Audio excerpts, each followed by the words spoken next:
자, 우리 옆에 있는 친구들과 인사합시다. 뭐라고 인사할까요? 뭐라고요? 너무 인사하면서 잠이 오네요. 그죠? 우리 좀 닭살이 돋을 수도 있지만 옆에 있는 친구를 바라보면서 나의 온 마음과 사랑을 가득 담아 사랑의 인사를 한번 해볼까, 얘들아? 자, 시작! 뭐야. 공부하느라 얼마나 힘들어요. 그죠? 또 시험 기간에 공부 안 하는 친구들은 스트레스가 더 있고. 그죠?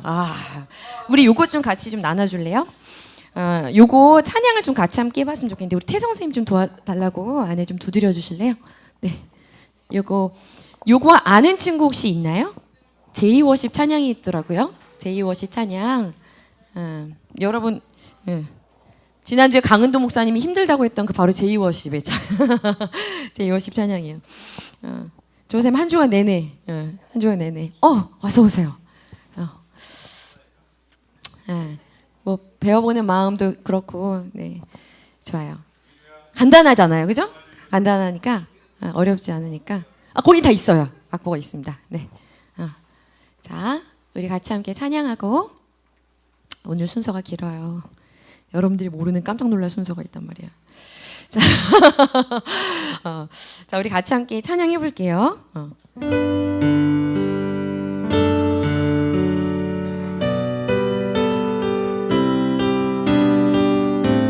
우리 주님께도 사랑을 고백하는 예배가 됐으면 좋겠어요.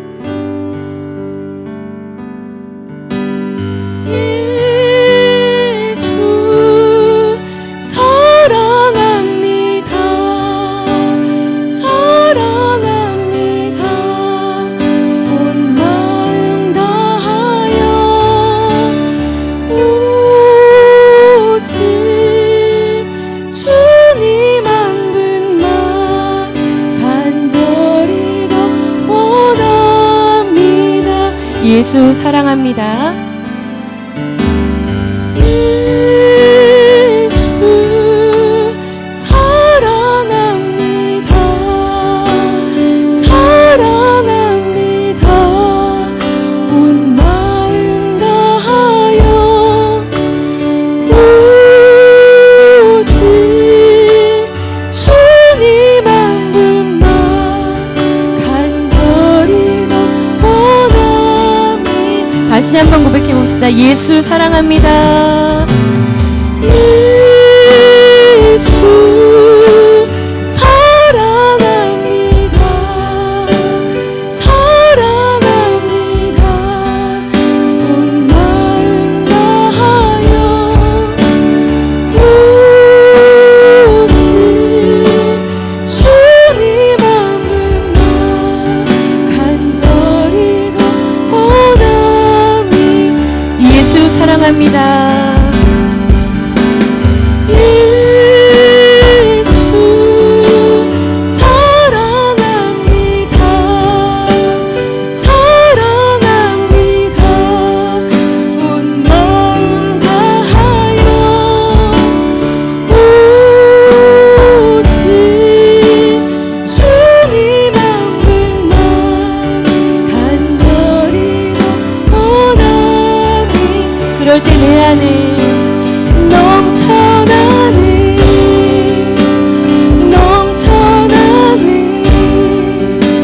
주를 향한 내 속에 갈망이 주님께로 나를 끌어주소서. 주님을 원하 넘쳐나네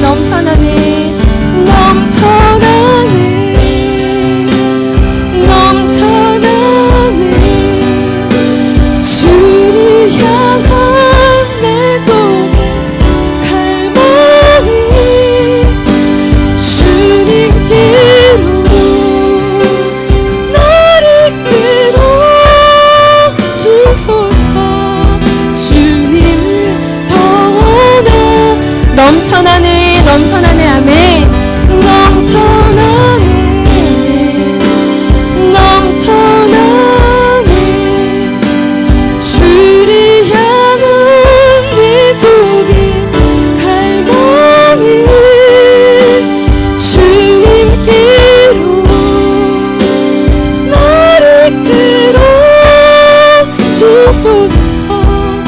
주님을 더 원합니다. 아멘. 그런 주님을 갈망하는 예배자들이 되기를 간절히 소원합니다. 전도사님이 그 말씀을 준비하면서 생각이 났던 그 동화 이야기가 예전에 읽었던 한 10년 더 됐던 것 같아요. 정확하게 그게 어떤 책에 있었는지, 어떠한, 그래서 무엇을 이야기하고자 하는 거였는지, 원래 그 동화에서 이야기하려고 했었던 내용을 저 선생님이 정확하게 기억을 못 해냈어요. 아무리 생각을 해도 기억이 안 나는 거예요. 갈수록 기억력이 정말 희미해져 갑니다. 자꾸 새 같아지는 것 같아요. 그런데 거기서 전도사님이 딱 명확하게 딱 기억이 났었던 그 말씀과 관련을 해서 그 내용이 이제 어떤 한 주인이 그 집에서 쥐를 키워요. 쥐를 키우는데 그 여러분 보면 햄스터 이렇게 키우는 요렇게 철조망으로 되어 있는 그런 작은, 그죠? 그런 애들 키우는 애완 그런 동물들, 곤충들 그런 키우는 그런 철조망 작은 거 있잖아요. 그런 거를 한 방에다가 놓고 쥐를 키우는데 그 방을 굉장히 항상 어둡게 해놓고, 항상 그 방은 어두워요. 항상 어두운 그 방에 그 새장 같은 그 안에다가 쥐 한 마리를 키우는데 그 방에는 조명을 항상 켜놨어. 그 뒤쪽으로 조명을 켜놨어요. 이 쥐가 항상 자기의 모습을 무엇으로 보냐면 뭘로 볼까? 자기의 모습을 어떻게 인식을 하고 자기의 모습을 볼까요? 그렇죠.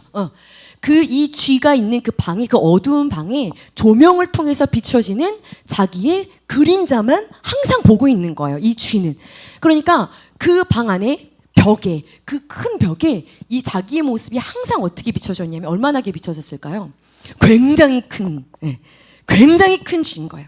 이 쥐의 눈에는 항상 그 방에서 가장 큰 건 뭐냐 하면 그 벽에, 왜냐면 실제로 그림자가 크잖아요. 그러니까 뭘 먹을 때도 이렇게 들 때 그 벽에 비치는 자신의 그 손은 어마어마하고, 입을 쩍 벌릴 때 자신의 입과 그 입안의 그 날카로운 이가 굉장히 날카롭고 강하게 느껴지고, 자기가 있는 그 세상이라는 그 공간, 그죠? 그 밖으로 나갈 수는 없지만 자기 눈에 보이는 그 세상이라는 공간 안에 벽이라는 자기 눈에 보이는 그게 다예요. 그 벽 속에서, 그 공간 안에서, 자기 세상 안에서 제일 크게 느껴지는 게 뭐였냐면 바로 자기의 그림자였어. 그러니까 이 쥐는 항상 자신의 그 그림자를 보면서, 이 세상에는 내가 제일 크구나, 나보다 큰 건 없구나 라고 점점 계속 인식을 하다가 그게 내가 된 거예요. 그런데 그러면서 그 이제 조명이 꺼지는 이야기가 나오는 거죠. 거기서 조명이 탁 어느 날부터 그 조명이 탁 꺼지면서 이 쥐가 뭘 보게 되냐면 자기의 존재를 인식을 하게 되는 겁니다. 그때 보니까 그 조명을 통해서, 그림자를 통해 봤던 자기가 굉장히 컸어요. 그런데 실상 자기의 모습은, 조명이라는 것은 너무나 눈이 부셔가지고 한 번도 그 조명, 그 빛이 있는 쪽을 향해서는 눈도 돌리지 못했었던 이 쥐가 그 조명이 꺼지고 나서 세상을 다시 보게 되고 자신을 보게 되니까 세상에서 가장 작고 그 방에서 가장 초라한 것이 자기인 것을 발견하게 되었던 이야기가 그 맥스 루케이드 목사님이 쓰셨던 내용 중에 어떤 이야기가 나왔었던 책 이야기였었던 것 같아요. 선생님 그 내용을 굉장히 인상 깊게 읽었었는데, 불이 꺼지면서 자기의 존재라는 것이 아무것도 아닌 것이라는 것을 알게 된 그 쥐 이야기를 전사님이 묵상을 이렇게 하면서, 우리가 말씀은 항상 우리한테 약속하죠. 빌립보서 4장 13절. 여러분들 다 알고 외우는 말씀이에요. 내게 능력 주시는 자 안에서 내가 어떻게 한다고요? 어떻게 된대요? 내게 능력을 주시는 분 안에 있으면 내가, 혹시 알아요? 그 뒤에 말씀 민우 알아요? 몰라요? 빌립보서 4장 13절 찾지 말고, 내게 능력을 주시는 분 안에서, 감옥 안에서 사도 바울이 빌립보 성도들에게 기쁨 이야기하면서 그 얘기하는 거예요. 내게 능력을 주시는 그 예수 안에서 내가 모든 것을 할 수 있어 라는 얘기를 합니다. 그러니까 세상에서 모든 것을 할 수 있는 능력 있는 존재가 되라는 얘기를 하고 있어요.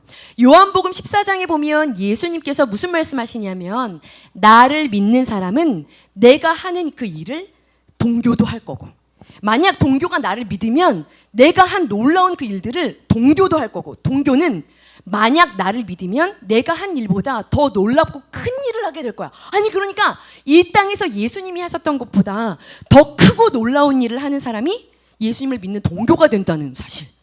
그 약속인 거죠.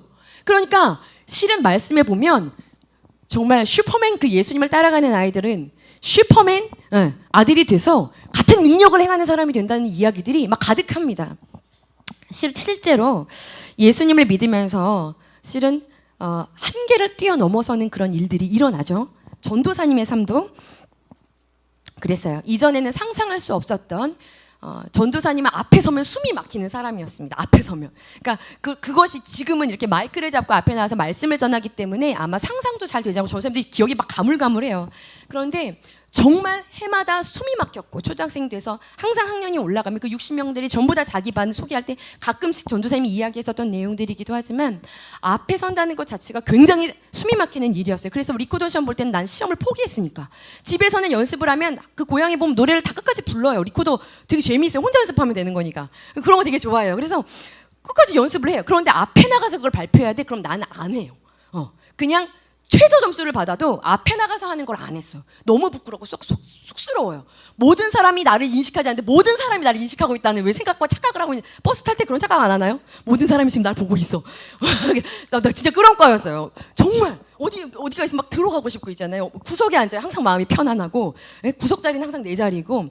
그러니까 1학년 때 딱 들어가가지고 손 들고 너무 화장실에 가고 싶은데 쉬가 마렵다는 얘기를 못 하겠는 거예요. 그 60명 있는 데서 66명이 있는 그 우리 반에서 손 들고 말 못 하겠어요. 그래서 결국 꾹 참다가 정말 미련하게 그 내가 입고 갔던 그 청바지에 쉬를 다 해가지고 바닥으로 그냥 쉬가 쫙 1학년 때 초등학교 1학년 때 흘러가는데 그걸 애들 다 나갈 때까지 기다렸다. 5반 애들이 들어오기 전에 막 다급한 마음으로 스케치북으로 앞뒤를 가리고 막 집으로 그 언덕을 넘어서 그 간섭초등학교에서 신세계 아파트까지 막 언덕을 넘어서 걸어왔던 그때의 생각이 아주 생생하게 기억력도 안 좋은데 그때의 생각들이 내가 얼마나 소심했던가 얼마나 사람 앞에 나가는 거 대인 관계에 있어서 사람 앞에 서는 거 말하는 거 대화하는 거 뭐 이거 정말 너무 그게 스트레스였고 되게 힘들었어요. 지금도 전사님이 아이들을 보면 야단치기 하나도 없어요. 인사해 해도 이번 주에도 3을 데리고 백운초등학교에 쫙 전도를 막 나가는데 저 백운초등학교 가는 길에 막 할머니 할아버지들이 그 아침 시간에 개 들고 막 아이들 학교 이렇게 데려다주고 이런 분들 많이 만나요. 그런데 자전거 선생님 빨리 가려고 막 자전거를 끌고 막 가는데 그 자전거에 이렇게 햇빛 가리는 가리개가 있어요. 그거를 쫙 다 열고선 가죠. 쫙 막 급하게 몰고 갑니다. 근데 이제 아이고 애기가 귀여워 하고 이제 그 찾길 이렇게 건널 때는 막 와서 먼저들 자꾸 말을 거는 거야. 아기가 있으니까. 그러니까 그 아이를 보고 고개를 쑥 내밀고 들여다보는 거죠. 아이고 아침은 먹었어? 그러면 3회를 이렇게 쳐다보다가 그냥 자기 위에 차양을 탁 여기까지 툭 하고 내립니다. 여기까지 딱 내려요. 가려버려요. 전도 끝날 때까지. 그래서 전사님이 올리고 또 올리고 아니면 교회 학교에 겨우 막 아는 이런 누나들 하나씩 나타나면 그때 막 올려가지고 애들 들여다보면 또 그게 싫어서 탁 내리는데 누굴 나무라겠어요. 정말 날 닮았구나. 정말 힘들어하는구나. 그걸 느끼는 거예요. 그런데 보면 와 그랬던 사람이 한계를 지금 앞에 나와서 마이크를 잡고 무언가 말씀이지만 그것을 순종하는 마음 가운데 이렇게 전한지도 적지 않은 시간들이 지나가면서 한계를 넘어서는 일들을 경험한단 말이에요. 예수님 안에 있으면 변하죠. 변합니다. 그런데 우리가 기억해야 될 게 있어요. 그건 뭐냐면 그런 한계 상황들을 극복을 하고 변화를 맛보고 경험하면서 열매들이 맺혀지는 것을 보면서 우리가 자꾸 잊어버리는 마음이 있어요. 그 마음은 내가 정말 능력이 나한테서 일어나네? 뭔가 일을 맡아서 자꾸 하게 되고 그죠? 처음에 주님 만났다고 하니까 나와서 간증해. 또 한번 노래해봐. 또 그거 한번 이렇게 해봐. 그럼 그 모임을 한번 인도해봐. 학교에서 그럼 그렇게 한번 해봐. 그러니까 못했었던 것들을 하게 되고 그런 능력들을 발휘하게 되면서 와 내가 이런 일을 하게 되다니 하고 나의 어떤 그런 모습에 우와 하면서 막 기쁘게 가면서 우리가 잠깐 놓치고 가는 사실이 뭐가 있냐 하면 내가 주님이 나무이시고 내가 가지이기 때문에 열매를 맺는다는 사실을 자꾸 놓치고 잊어버리는 것 같아요. 나무가 있기 때문에 가지여서 열매를 맺는다는 그 사실을 너무나 그 14장에 그러니까 요한복음에서 예수님께서 나를 믿는 자는 내가 하는 일도 하고 그거보다 더 큰 일도 할 거야. 그런데 15장에서는 어떤 얘기를 하냐면 그런데 너희가 나를 떠나면 아무것도 못해를 분명히 이야기하고 있거든요.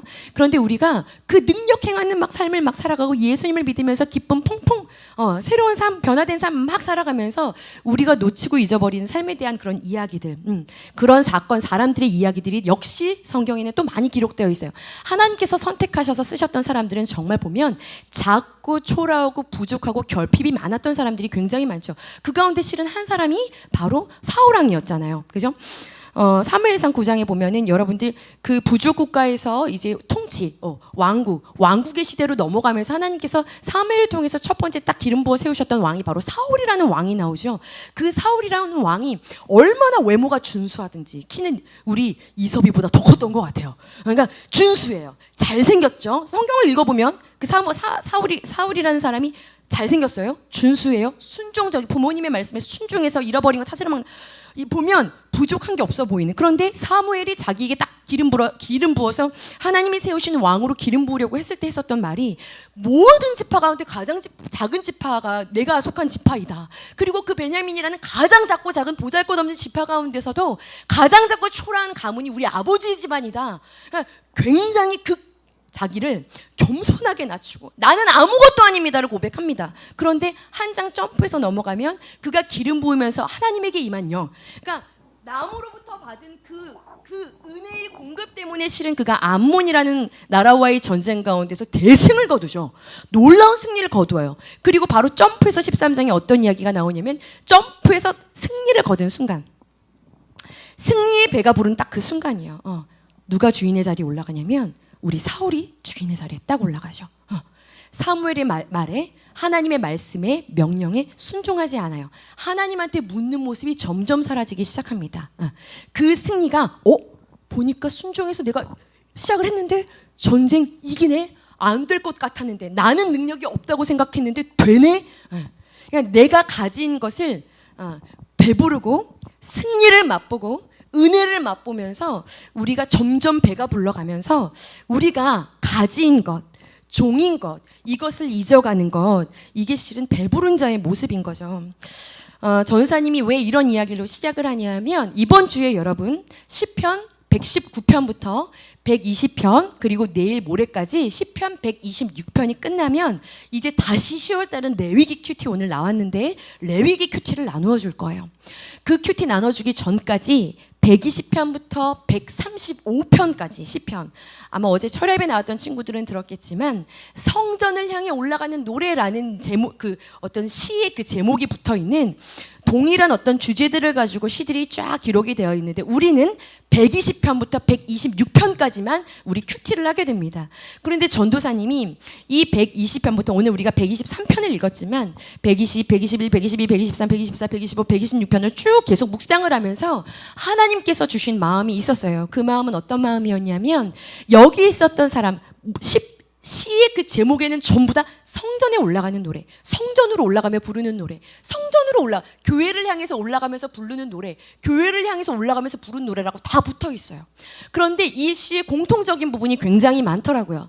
그러면서 전사님이 이 시를 보면서 이 시들은 성전에 올라가면서 룰루랄라 정말 부르는 노래일 수 있겠지만, 울면서 부르는 노래일 수도 있겠지만 공통적인 것이 있다면 정말 배고픈 자의 노래구나, 진짜 배가 고픈 사람의 노래구나, 진짜 가난한 사람의 노래구나, 정말 마음이 가난한 사람들의 노래구나, 이걸 전사님이 발견을 하게 됐어요. 마태복음 5장에 보면, 마태복음 5장, 우리 친구들 마태복음 읽은 친구들이 많이 있죠?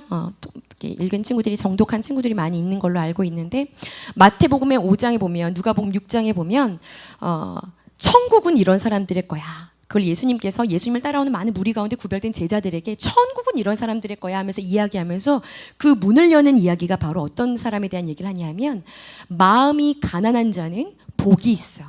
마음이 가난한 자는 복이 있어. 그 사람은 천국이 그 사람의 것이야 라고 이야기를 하면서 그 밑에 애통하는 사람, 의에 줄인 사람 막 쭉 이야기가 나와. 마음이 깨끗한 사람, 이 모든 사람이 실은 1번 마음이 가난한 자인 거예요.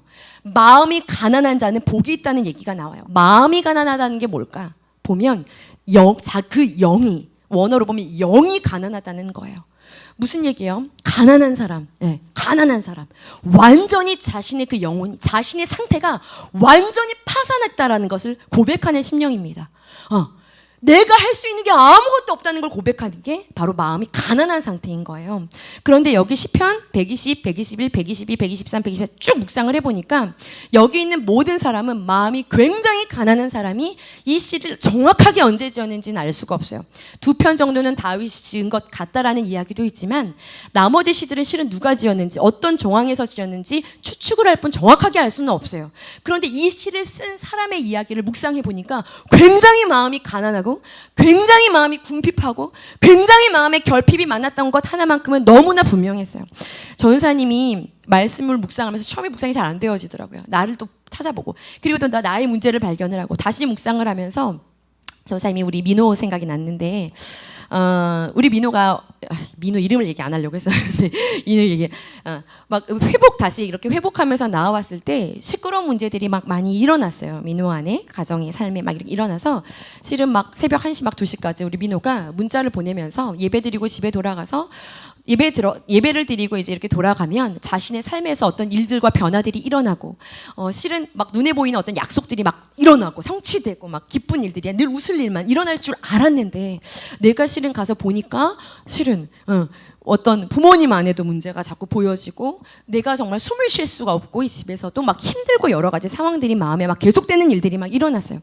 그러면서 민호가 그날 늦은 시간까지 정말 하나님이 살아계시죠. 정말 전사님 하나님이 살아계시죠 하면서 전사님이랑 긴 카톡을 보냈어요. 그러면서 결국에는 너무 마음이 아픈 이야기들을 쫙 써내려가면서 그 결론이 그래 우리가 할 수 있는 것이 없기에 하나님 앞에 간절히 눈물로 기도하자라는 이야기를 하면서 너무 속이 상해서 이제 나왔는데 갈 데가 없고 옛날 같으면 막 그냥 어디든 가서 밤을 샐 텐데 그죠? 어디든 막 들어갈 텐데 그럴 수는 없고 내가 이제는 그럴 수가 없고 전사님 그 집 이제 자기 집 거기 근처 어디가 있어요. 거기 앉아가지고 이제 막 이렇게 막 달을 보면서 문자를 막 보내는데 전도사님의 마음도 울고 우리 민호 마음도 막 울고 그런데 이제 얼마 시간이 이렇게 지나서 민호야 요즘에 어때? 그랬더니 우리 민호가 그런 얘기를 해요. 전사님 저 진짜 큰일 났다는 거야. 왜 그래? 진짜 큰일 났어요. 저 진짜 큰일 났어요. 왜? 그 큰일은 그 터진 문제가 더 심각하게 터진 거? 우리 그렇게 생각할 수 있잖아요. 근데 민호는 저 진짜 기도가 안 돼요. 그래?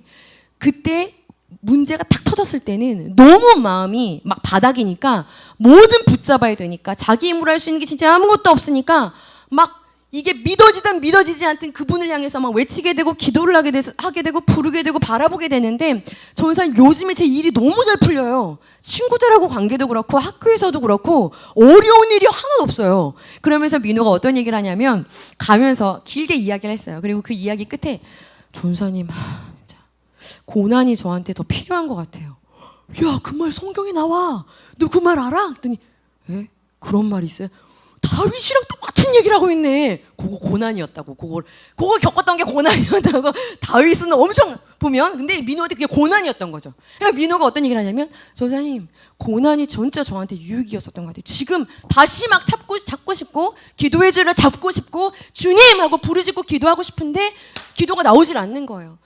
이전 같지가 않아요. 얼마 몇 주 전 같지가 않은 거예요. 그러니까 가면서 계속 뒤돌아보면서 진짜 고난이 유익이었어요.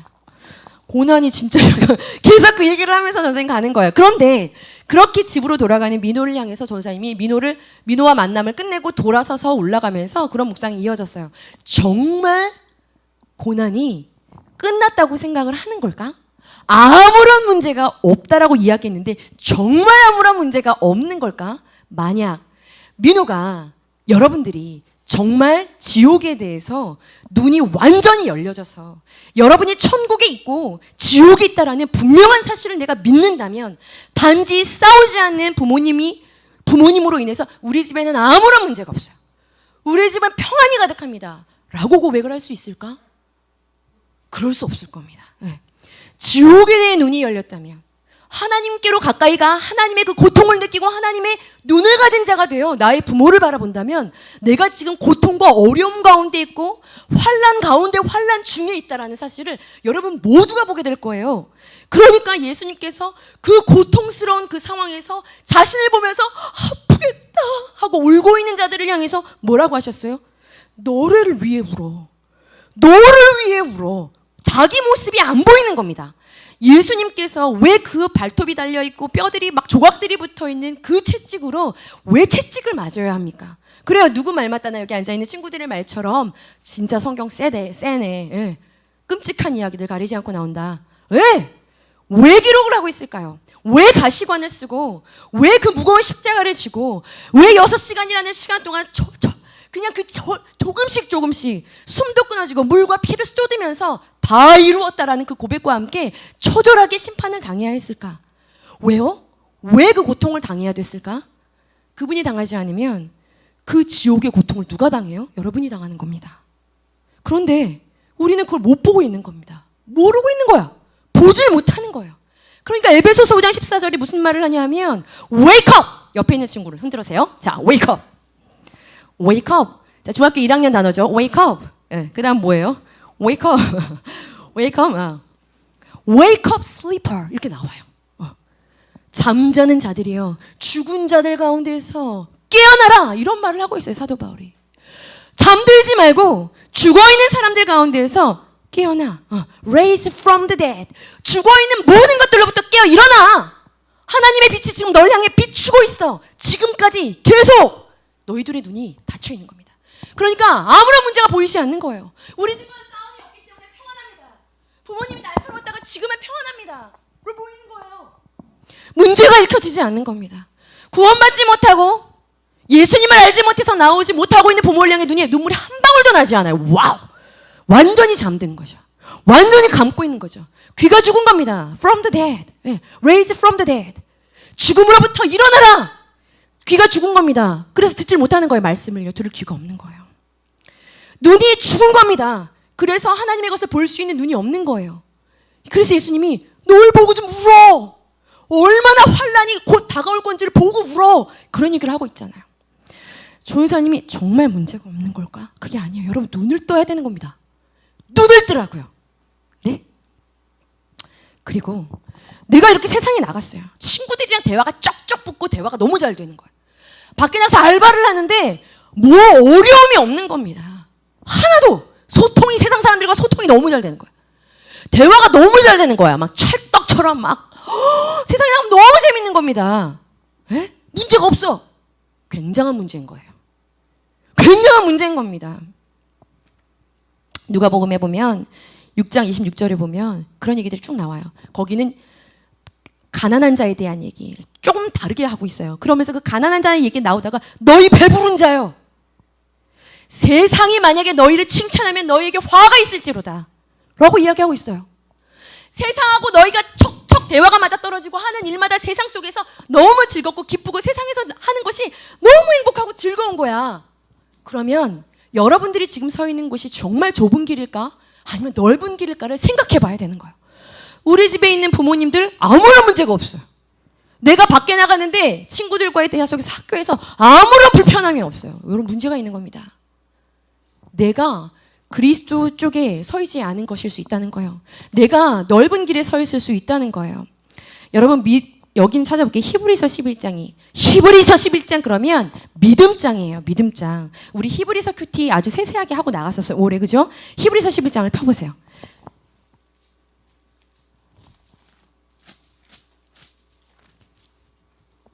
히브리서 11장 4절에 보면 여러분 우리가 기억해야 될 것이 있습니다. 우리 불편해야 돼요.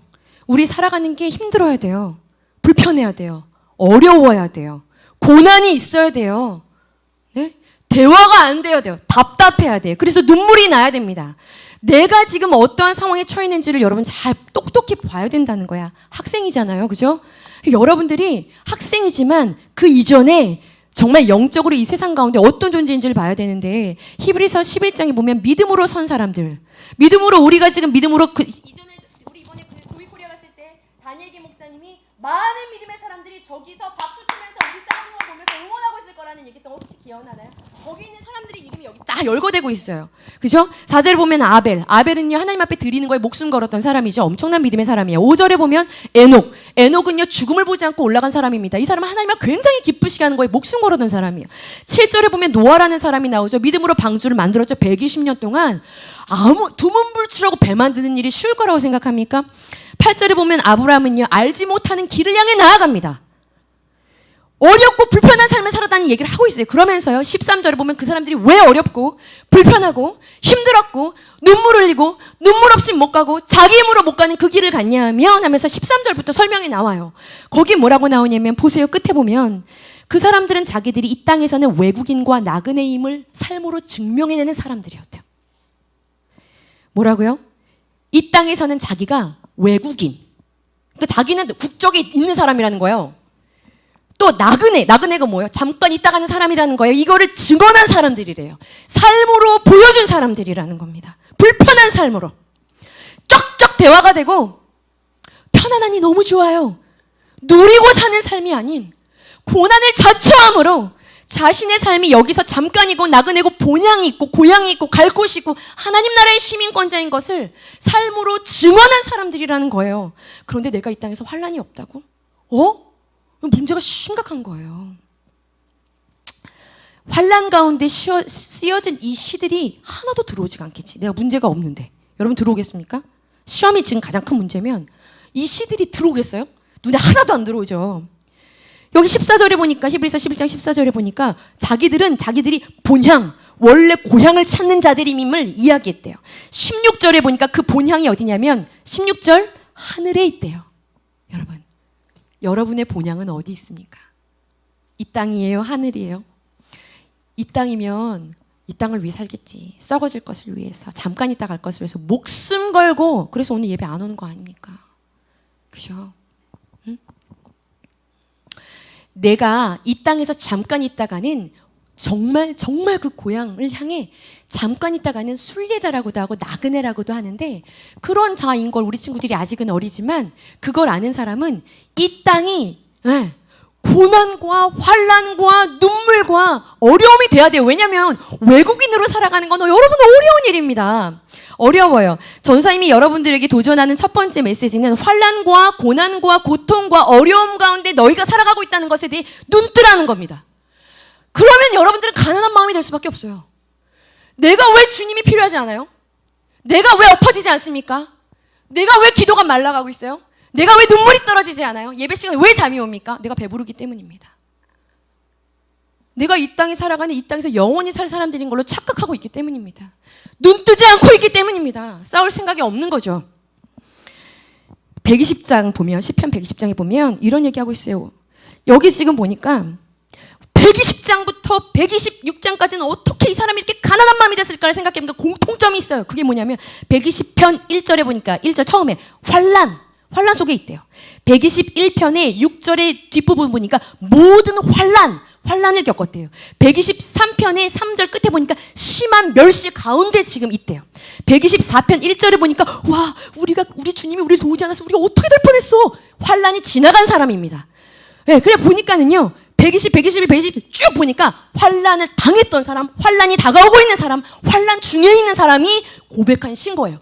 그러니까 이 사람들의 마음은요, 막 간절할 수밖에 없어요. 가난할 수밖에 없어요. 막 목마를 수밖에 없습니다. 여러분, 환난은요, 믿는 사람들에게는 분명히 120편의 5절에 보면 우리한테 화입니다. 화요. 어려움입니다. 그런데 120편 1절에 보면 하나님의 응답을 경험하는, 이중적인 그래서 의미가 있어요. 환난 너무 감사한 거예요. 하나님을 생생하게 경험할 수 있는 응답인 거죠. 120편의 이게 5절에 보면 내가 왜 어려움을 당하고 있냐면 이 사람이 동일하게 고백하죠. 매색에 머물며 계달의 장막 중에 머무는 것이 나에게 화로다. 지금 이 사람이 어디 머물고 있다고요? 매색과 이스라엘 백성으로 매색과 계달의 장막에 지금 살아가고 있는 게 자기한테는 지금 이런 화를 당하는 이유라는 겁니다. 무슨 얘기예요? 하나님의 자녀로서 이 땅을 살아가는 것이 여러분들에게 나한테 너무나 큰 어려움이야. 그러면 그 본향을 간절히 사모하겠죠. 주님 나라 가는 그날을, 눈물로 예수님 다시 오실 그날을 기다리겠죠. 그래서 의를 위해 핍박을 받는 사람이 되는 겁니다. 마음이 가난한 사람은요. 전사님이 여러분 메이저리그의 LA 다저스의 류현진, 이름이 제 생각이 안 나요. 류현진은 류현준이고 난 나니까 생각이 잘 안 나요. 대단한 선수잖아요. 몇 년 됐어요? 류현진 씨가 한 지가 7년 됐어요. 7년이 됐군요, 벌써. 처음에 류현진 갔을 때 엄청난 한국의 스타잖아요. 그러죠? 억대 연봉의 스타니까. 얼마 전에 투수인데, 그죠? 뭘 쳤어? 홈런을 쳤어요. 아, 투수가 그래도 되는 겁니까? 야, 가뭄에 콩나듯한 그런 일들이 막 일어나는 거죠. 이상한 선수입니다. 아, 그런데 대한민국에서도 엄청나게 인기가 있는 선수지만 실은 메이저리그 미국에 딱 가면 이 사람을 누가 알아줘요? 처음에 갔을 때. 그러니까 겉으로 보기에는 굉장히 류현진 선수가 행복했을 것 같죠? 그런데 그 땅에서 이방인인 거죠. 그 땅에서 이방인입니다. 여러분, 이방인은 행복할 수 없어요. 그 사람들이 뒤에 비하인드 얘기를 들어보니까 아주 힘들어요. 마틴 김이라는 그 혹시 아세요? 마틴 김 알아요? 류현진 선수의 옆에 빛나는 외모를 가진 사람. 마틴 김. 몰라요? 알지. 다 알면서 모르는 척하는 건지. 진짜 몰라요? 아, 운동에 관심이 없군요. 나랑 비슷하구나. 그래서 마틴 김이라는 그 사람이 저 여사님이 빛을 그리는 그림자라는 그 책의 내용을 보니까 그런 이야기가 있어요. 이 류현진이 처음에 딱 미국에 갔는데 대한민국에서는 억대 연봉의 스타고 굉장한 선수이지만 미국에서는 류현진을 아는 사람이 거의 없는 거죠.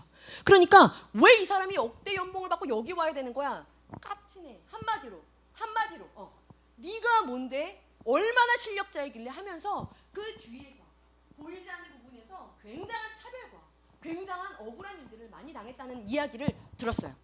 그 이야기를 보면서 도와줘야겠다라는 마음을 품었던 사람이 있어요. 그 사람이 누구냐면 LA 다저스의 마케터로 일을 하고 있었던 이 사람은 한국 사람이야. 그런데 어렸을 때 아르헨티나에 가서 엄마 아빠 때문에 아르헨티나에 가서 자라면서 미국의 시민권을 갖고 있는 사람이에요. 근데 진짜 있잖아요. 키도 엄청 크고 정말 잘생겼어요.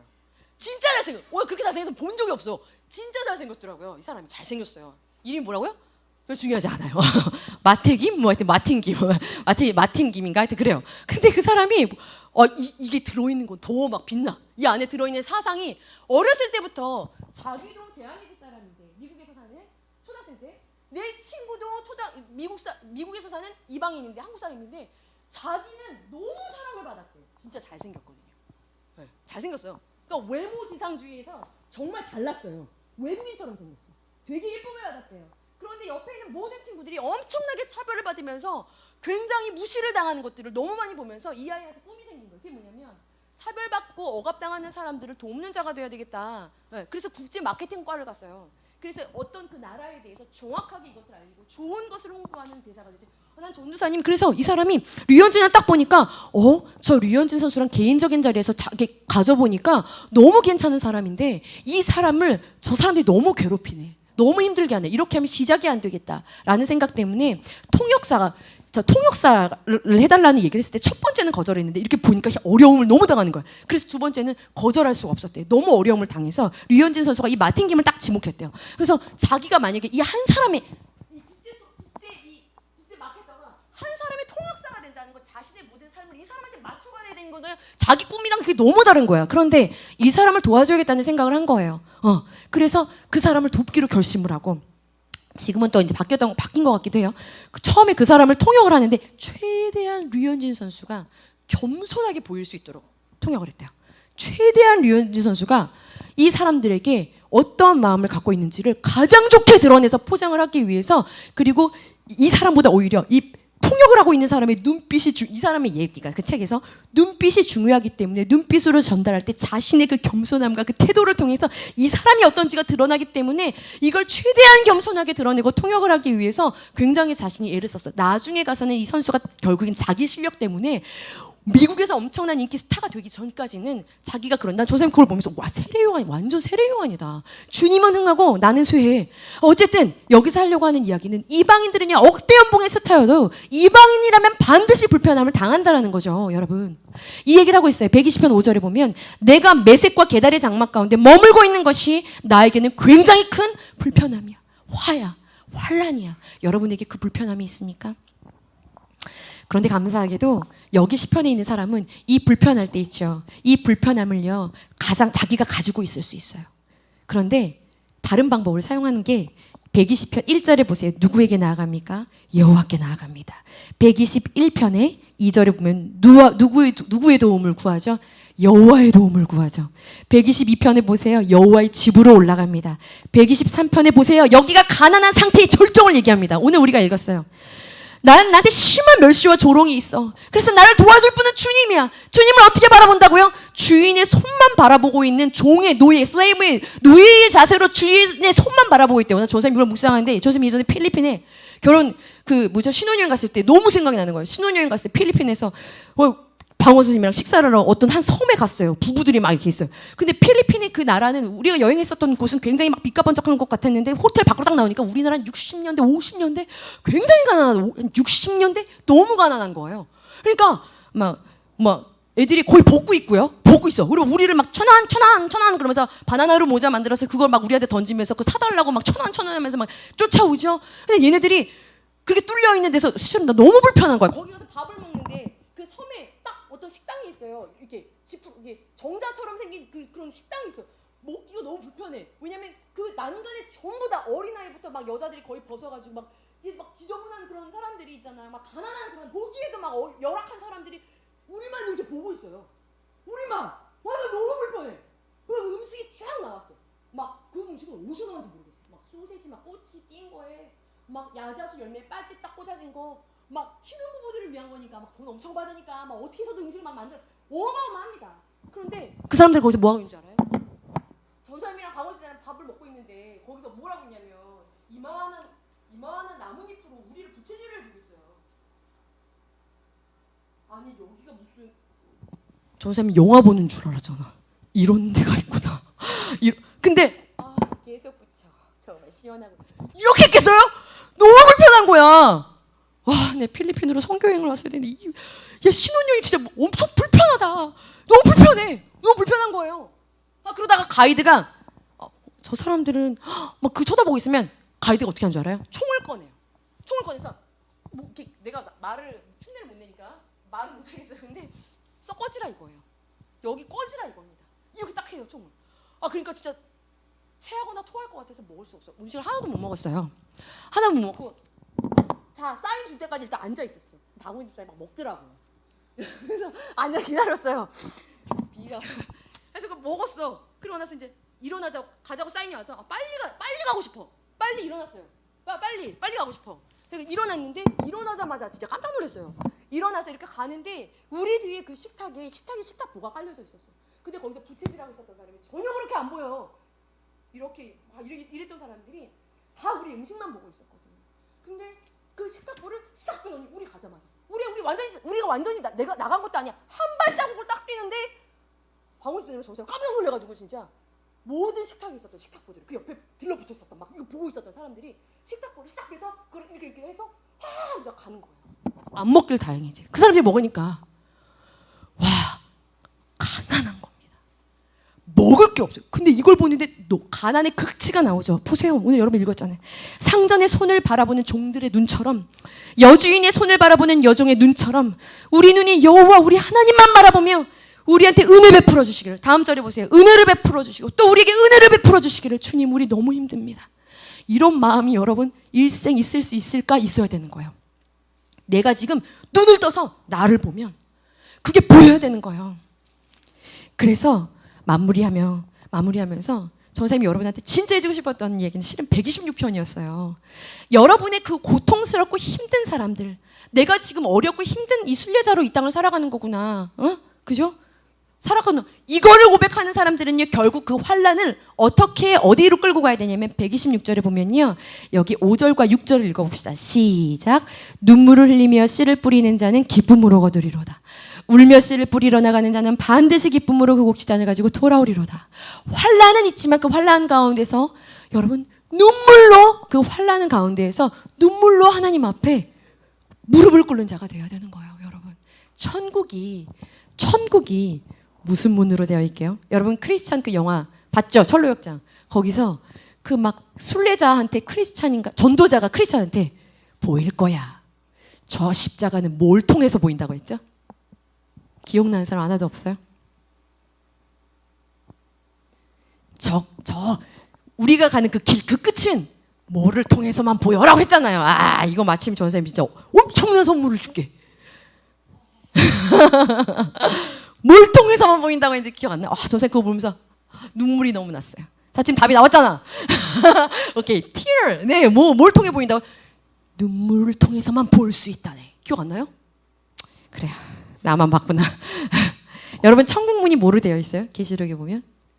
계시록에 보면 천국에 문이 있어요? 네, 문이 있어요. 처음 들어봤죠? 천국에 문이 있어요. 진주로 문이 돼 있대. 진주. 진주. 진주는 어떻게 태어나죠? 조개가 있습니다. 그럼 조개가 이렇게 있잖아요. 그럼 조개가 그 안에 벌어진 틈으로 바다에 있는 모래가 이렇게 떠밀려 가다가 그 조개 안으로 딱 들어가는 거야. 그래서 어떻게 하냐면 조개 살을 콕 하고 찌르는 거야. 그럼 얘가 어떻게 할까? 모래 안녕 할까? 아니에요. 아파. 그 안으로 돌 쪼개진 게 들어옵니다. 아파 하면서 얘가 눈물을 흘려요. 칼슘, 탄산칼슘을 내보내요. 그러면 그 탄산칼슘이 2,500번이 나오면 1mm에 딱 알이 생겨. 그게 여러분 진주입니다. 그렇지. 그게 진주예요. 네. 그게 진주예요. 다른 보석하고는 완전히 만들어지는 것 자체가 달라요. 그런데 더 놀라운 건 바다에 이런 진주가 이런 조개들이 아픔을 참으면서 탄산칼슘을 눈물 뚝뚝 흘리면서 그 아픔을 참아내면서 2,500번에 1mm. 와, 그래서 진주가 천연 진주를 탄생시켜. 요게 바다 전체의 조개 중에 1%밖에 안 된대요. 이렇게 진주를 만들어내는 조개가요. 눈물을 흘려서 진주를 만들어내는 조개가 1%밖에 안 된대요. 눈물을 흘리는 사람은요, 나는 천국문의 주인공이라고 생각하거든요. 왜 진주문으로 돼 있는지 난 모르겠어요.